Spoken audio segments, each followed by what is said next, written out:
नमस्कार। हम पढ़ रहे हैं सुंदरकांड श्रीमद् वाल्मीकि रामायण अखंड पाठ के अंतर्गत, और आज है 10वां सर्ग यानी कि 10वां सर्ग सुंदरकांड से।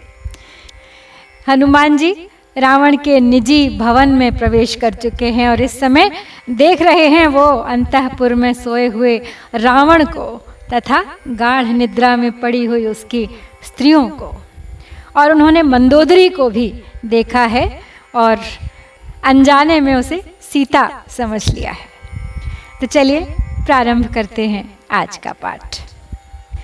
तत्र दिव्योपमं मुख्यं स्फाटिकं रत्नभूषितम् अवेक्षमाणो हनुमान् ददर्श शयनासनम् दान्तकाञ्चन चित्राङ्गैर्वैदूर्यैश्च वरासनैः महार्हास्तरणो पेतैरुपपन्नं महाधनैः तस्य च कतमे देशे दिव्यमालोपशोभितं ददर्श पाण्डुरं छत्रं ताराधिपते सन्निभं जातरूप परिक्षिप्तं चित्रभानोः समप्रभम् अशोकमाला विततं ददर्श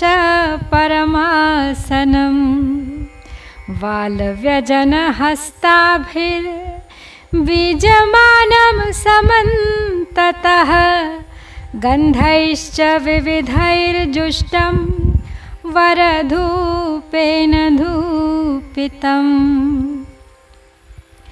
तो वहाँ इधर उधर दृष्टिपात करते हुए हनुमान जी ने एक दिव्य एवं श्रेष्ठ वेदी देखी। वह वेदी स्फटिक मणि की बनी हुई थी और उसमें अनेक प्रकार के रत्न जड़े गए थे। वहाँ वैदूर्य मणि यानी नीलम के बने हुए श्रेष्ठ आसन पलंग बिछे हुए थे, जिनके पाटी पाए हाथी दांत और सुवर्ण से जटित होने के कारण चितकबरे से दिखाई देते थे। उन महामूल्यवान पलंगों पर बहुमूल्य बिछौने बिछाए गए थे और उन सब के कारण उस वेदी की बड़ी शोभा हो रही थी। उस पलंग के एक भाग में उन्होंने चंद्रमा के समान एक श्वेत छत्र देखा जो दिव्य मालाओं से सुशोभित था। वह उत्तम पलंग सुवर्ण से जटित होने के कारण अग्नि के समान दैदीप्यमान हो रहा था। हनुमान जी ने उसे अशोक पुष्पों की मालाओं से अलंकृत देखा। उसके चारों ओर खड़ी हुई बहुत सी स्त्रियां हाथों में चंवर लिए उस पर हवा कर रही थीं। वह पलंग अनेक प्रकार की गंधों से सेवित तथा उत्तम धूप से सुवासित था। परमास्तरणास्तीर्णमाविकाजिन संवृतं दामभिर्वरमाल्यानां समन्तादुपशोभितं तस्मिन् जीमूतसङ्काशं प्रदीप्तोज्ज्वलकुण्डलं लोहिताक्षं महाबाहुं महारजतवाससं लोहितेनानुलिप्ताङ्गं चन्दनेन सुगन्धिना सन्ध्यारक्तमिवाकाशे तोयदं सतडिगुणं वृतमाभरणैर्दिव्यैः सुरूपं कामरूपिणं सावृक्षवनगुल्माढ्यं प्रसुप्तमिव मन्दरं क्रीडित्वोपरतं रात्रौ वरावरणभूषितं प्रियं राक्षसकन्यानां राक्षसानां सुखावहं पीत्वाप्युपरतं चापि ददर्श स महाकपिः भास्वरे शयने वीरं प्रसुप्तम राक्षसाधिपम। तो रावण के पलंग का बखान हो रहा है। उस पर उत्तमोत्तम बिछौने बिछे हुए थे, उसमें भेड़ की खाल मढ़ी हुई थी तथा वह सब ओर से उत्तम फूलों की मालाओं से सुशोभित था। उस प्रकाशमान पलंग पर महाकपि हनुमान जी ने वीर राक्षस राज रावण को सोते देखा, जो सुंदर आभूषणों से विभूषित, इच्छा अनुसार रूप धारण करने वाला, दिव्य आभरणों से अलंकृत और सुरूपवान था। वह राक्षस कन्याओं का प्रियतम तथा राक्षसों को सुख पहुंचाने वाला था। उसके अंगों में सुगंधित लाल चंदन का अनुलेप लगा हुआ था, जिसमें वह आकाश में संध्या काल की लाली तथा विद्युल्लेखा से युक्त मेघ के समान, यानी बिजली चमक रही हो जैसे बादल में, उस बादल के समान शोभा पाता था। उसकी अंग कांति मेघ के समान श्याम थी। उसके कानों में उज्ज्वल कुंडल झिलमिला रहे थे, आंखें लाल थीं, भुजाएं बड़ी बड़ी विशाल। उसके वस्त्र सुनहरे रंग के थे और वह रात को स्त्रियों के साथ क्रीड़ा करके मदिरा पीकर विश्राम कर रहा था। उसे देखकर ऐसा जान पड़ता था मानो वृक्ष, वन और लता गुल्मों से संपन्न मंदराचल सो रहा हो। निश्वसन्तं यथा नागम रावणं वानरोत्तमः आसाद्य परमोद्विग्नः सोपासर्पत् सुभीतवत् अथारोहणम् आसाद्य वेदिकान्तरमाश्रितः क्षीबं राक्षसशार्दूलं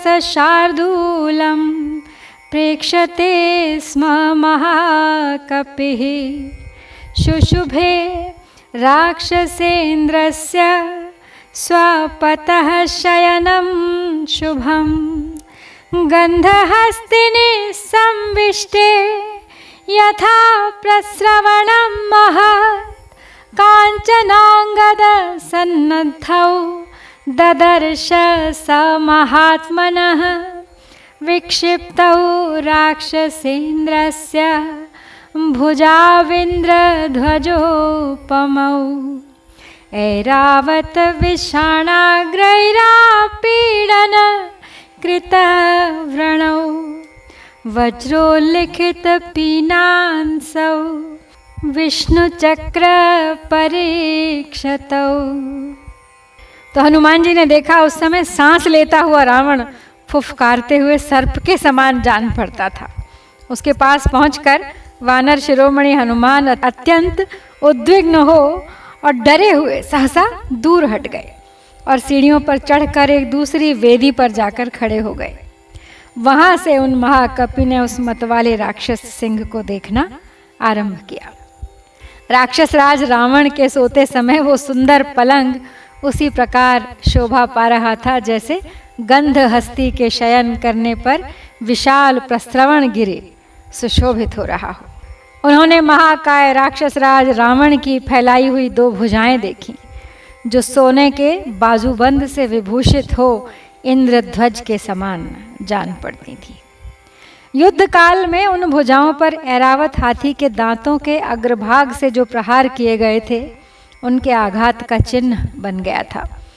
उन भुजाओं के मूल भाग या कंधे बहुत मोटे थे और उन पर वज्र द्वारा किए गए आघात के भी चिन्ह दिखाई देते थे।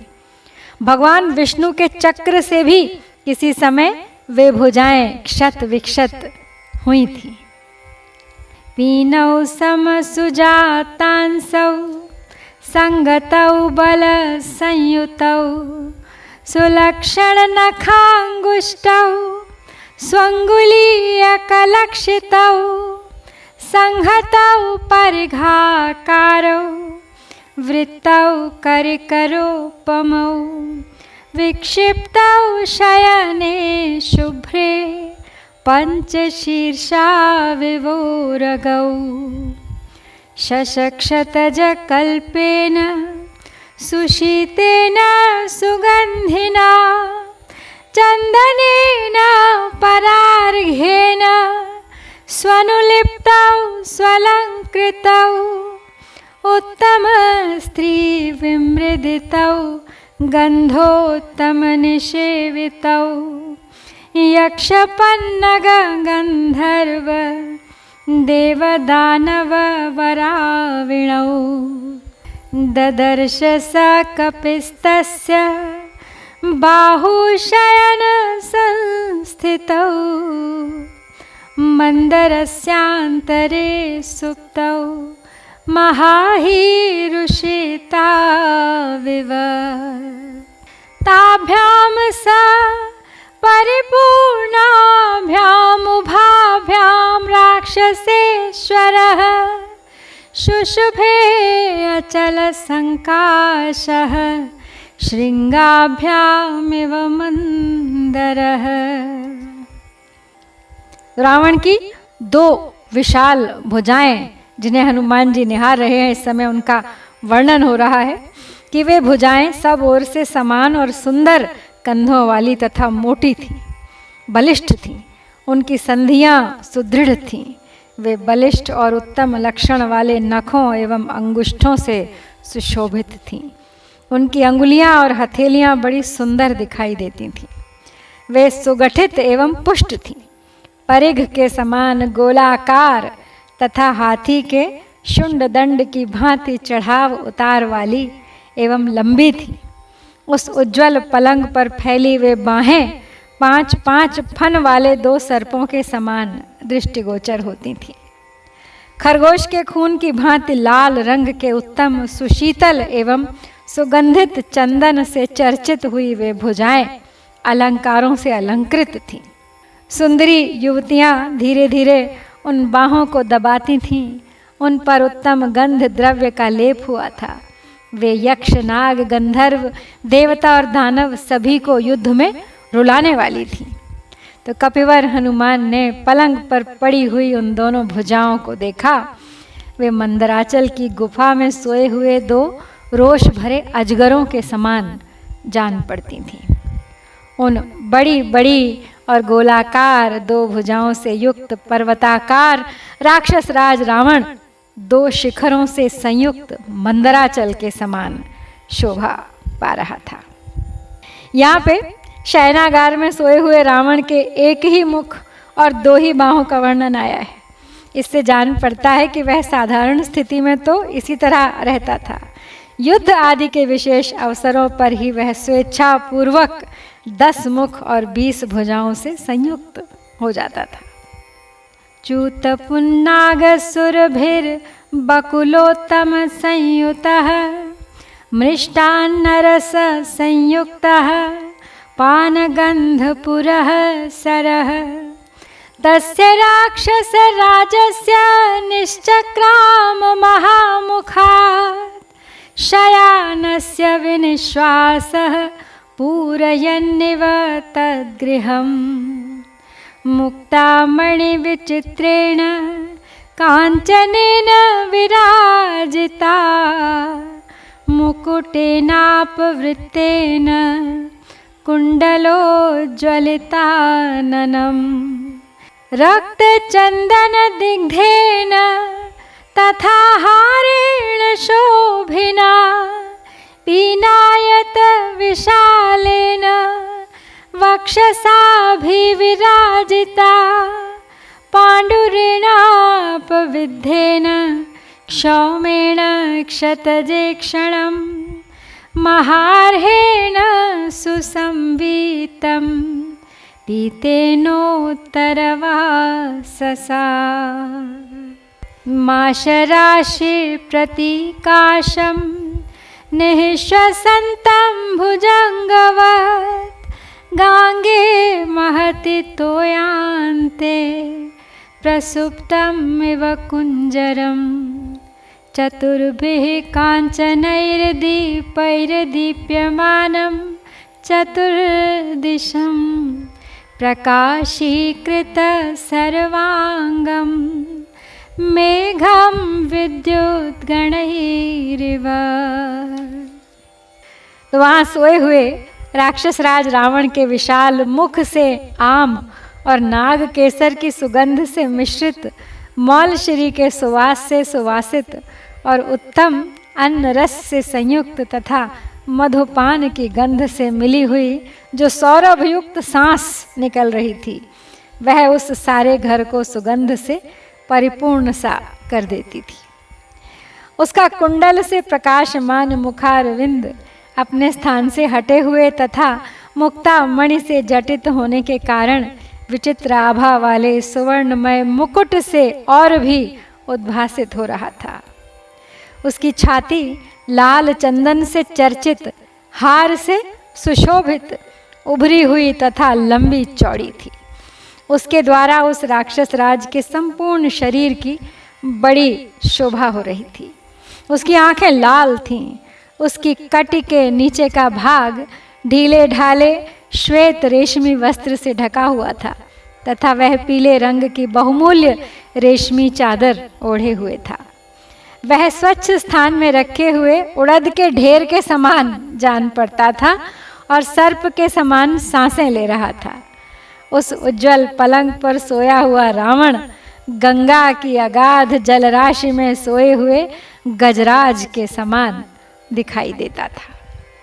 उसकी चारों दिशाओं में 4 सुवर्णमय दीपक जल रहे थे, जिनकी प्रभा से वह देदीप्यमान हो रहा था और उसके सारे अंग प्रकाशित होकर स्पष्ट दिखाई दे रहे थे, ठीक उसी तरह जैसे विद्युत गणों से मेघ प्रकाशित एवं परिलक्षित होता है।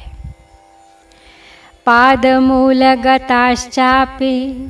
ददर्श सुमहात्मनः पत्नीः सा प्रिय भार्यस्य तस्य रक्षः पतेर्गृहे शशि प्रकाश वदना वरकुण्डलभूषणाः अम्लान माल्याभरणा ददर्श हरियूथपः नृत्यवादित्र कुशला राक्षसेन्द्र भुजाङ्कगाः वराभरण धारिण्यो निषण्णा ददृशे कपिः वज्रवैदूर्यगर्भाणि श्रवणान्तेषु योषितां ददर्श तापनीयानि कुण्डलान्यङ्गदानि च तासां चन्द्रोपमैर्वक्त्रैः शुभैर्ललितकुण्डलैः विरराजविमानं तन्नभस्तारागणैरिव मदव्यायामखिन्नास्ता राक्षसेन्द्रस्य योषितः तेषु तेष्ववकाशेषु प्रसुप्तास्तनुमध्यमा अङ्गहारैस्तथैवान्या कोमलैर्नृत्यशालिनी विन्यस्तशुभसर्वाङ्गी प्रसुप्तावरवर्णिनी। तो हनुमान जी ने उनके निजी भवन में राक्षस राज रावण को ही नहीं बल्कि उनकी पत्नियों को भी सुप्त अवस्था में देखा था, तो जो उनके चरणों के आसपास ही सो रही थी। वानर यूथपति हनुमान जी ने देखा कि उन रावण पत्नियों के मुख चंद्रमा के समान प्रकाशमान थे। वे सुंदर कुंडलों से विभूषित थीं तथा ऐसे फूलों के हार पहने हुए थीं जो कभी मुरझाते नहीं थे। वे नाचने और बाजे बजाने में निपुण थीं। राक्षस राज रावण की बाहों और अंक में स्थान पाने वाली थीं तथा सुंदर आभूषण धारण किए हुए थीं। कपिवर हनुमान ने उन सब को वहाँ सोते देखा। उन्होंने उन सुंदरियों के कानों के समीप हीरे तथा नीलम जड़े हुए कुछ सोने के कुंडल और बाजूबंद भी देखे। ललित कुंडलों से अलंकृत तथा चंद्रमा के समान मनोहर उनके सुंदर मुखों से वह विमानाकार पर्यंक तारिकाओं से मंडित आकाश की भांति सुशोभित हो रहा था। क्षीण कट प्रदेश वाली यानी पतली कमर वाली वे राक्षस राज की स्त्रियां मद तथा रति क्रीड़ा के परिश्रम से थक कर जहाँ तहाँ जो जिस अवस्था में थी वैसे ही सो गई थीं। विधाता ने जिनके सारे अंगों को सुंदर एवं विशेष शोभा से संपन्न बनाया था, वह कोमल भाव से अंगों के संचालन द्वारा नाचने वाली कोई अन्य नृत्य निपुणा सुंदरी स्त्री गाढ़ निद्रा में सोकर भी वासनावश जागृत अवस्था की ही भांति नृत्य के अभिनय से सुशोभित हो रही थी।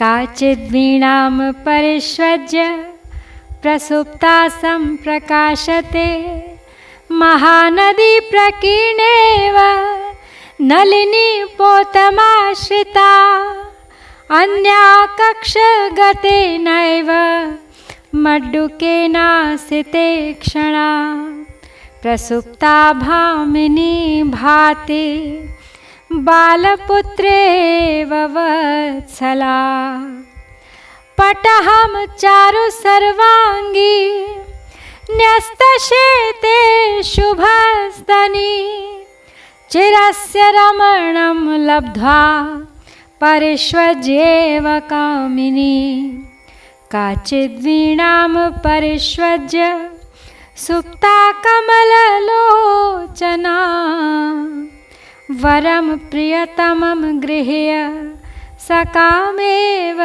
हि कामिनी विपञ्चीं परिगृह्यान्या नियता नृत्यशालिनी निद्रावशं अनुप्राप्ता सह कान्तेव भामिनी अन्या कनक संकाशैर्मृदुपीनैर्मनोरमैः मृदंगम परिविध्याङ्गैः प्रसुप्ता मत्तलोचना। तो रावण की स्त्रियों का, पत्नियों का आगे वर्णन करते हुए कहते हैं कि कोई वीणा को छाती से लगाकर सोई हुई सुंदरी ऐसी जान पड़ती थी मानो महानदी में पड़ी हुई कोई कमलिनी किसी नौका से सट गई हो।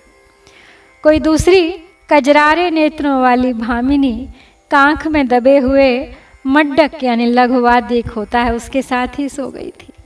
वह ऐसी प्रतीत होती थी जैसे कोई पुत्र वत्सला जननी अपने छोटे से शिशु को गोद में लिए सो रही हो। कोई सर्वांग सुंदरी एवं रुचिर कुचों वाली कामिनी पटह को अपने नीचे रखकर सो रही थी, मानो चिरकाल के पश्चात प्रियतम को अपने निकट पाकर कोई प्रेयसी उसे हृदय से लगाए सो रही हो। कोई कमल लोचना युवती वीणा का ही आलिंगन करके सोई हुई ऐसी जान पड़ती थी मानो काम भाव से युक्त कामिनी अपने श्रेष्ठ प्रियतम को भुजाओं में भरकर सो गई हो। नियम पूर्वक नृत्य कला से सुशोभित होने वाली एक अन्य युवती विपंची एक विशेष प्रकार की वीणा को अंक में भरकर प्रियतम के साथ सोई हुई प्रेयसी की भांति निद्रा के अधीन हो गई थी। और कोई मतवाले नयनों वाली दूसरी सुंदरी अपने सुवर्ण सदृश गौर कोमल पुष्ट और मनोरम अंगों से मृदंग को दबाकर गाढ़ निद्रा में सो गई थी।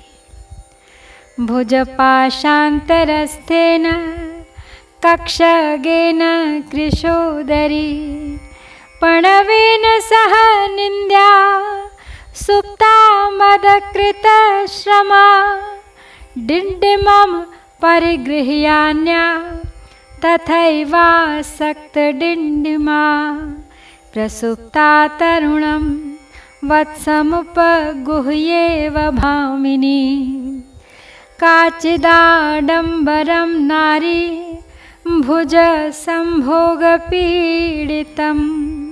कृत्वा कमलपत्राक्षी प्रसुप्ता मदमोहिता कलशीमपविध्यान्या प्रसुप्ता भाति भामिनी वसन्ते पुष्पशबला मालेव परिमार्जिता पाणिभ्यां च कुचौ काचे सुवर्णकलशोपमौ उपगुह्या बला सुप्ता निद्रा बल पराजिता अन्या कमलपत्राक्षी पूर्णेन्दुसदृशानना अन्या मालिंग्य शुश्रोणीं प्रसुप्ता मदविह्वला। आगे बढ़ाते हैं उसी वर्णन को और कहते हैं कि नशे से थकी हुई कोई कृशोदरी अनिंद्य सुंदरी रमणी अपने भुज पाशों के बीच में स्थित और कांख में दबे हुए प्रणव के साथ ही सो गई थी। कोई दूसरी स्त्री डिंडिम को लेकर उसी तरह उससे सटी हुई सो गई थी, मानो कोई भामिनी अपने बालक पुत्र को हृदय से लगाए हुए नींद ले रही हो। मदिरा के मद से मोहित हुई कोई कमल नयनी नारी आडंबर नामक वाद्य को अपनी भुजाओं के आलिंगन से दबाकर प्रगाढ़ निद्रा में मग्न हो गई। कोई दूसरी युवती निद्रावश जल से भरी हुई सुराही को लुढ़काकर भीगी अवस्था में ही बेसुध सो रही थी। उस अवस्था में वह वसंत ऋतु में विभिन्न वर्ण के पुष्पों की बनी और जल के छींटों से सींची हुई माला के समान प्रतीत होती थी। निद्रा के बल से पराजित हुई कोई अबला सुवर्णमय कलश के समान प्रतीत होने वाले अपने कुचों को दोनों हाथों से दबाकर सो रही थी। पूर्ण चंद्रमा के समान मनोहर मुख वाली दूसरी कमल लोचना कामिनी सुंदर नितंब वाली किसी अन्य सुंदरी का आलिंगन करके मद से विह्वल होकर सो गई थी। आतोद्यानि विचित्राणि परिष्वज्य वर स्त्रियः निपीड्य च कुचैः सुप्ताः कामिन्यः कामुकानिव तासामेकान्त विन्यस्ते शयानां शयने शुभे ददर्श रूप संपन्नामथ तां स कपिः स्त्रियं मुक्तामणि समायुक्तैर्भूषणैः सुविभूषिता विभूषयन्तीमिव च स्वश्रिया भवनोत्तमम् गौरीं कनकवर्णाभामिष्टामन्तःपुरेश्वरीं कपिर्मन्दोदरीं तत्र शयानां चारुरूपिणीं सा तां दृष्ट्वा महाबाहुर्भूषितां मारुतात्मजः तर्कयामास सीतेति रूपयौवनसम्पदा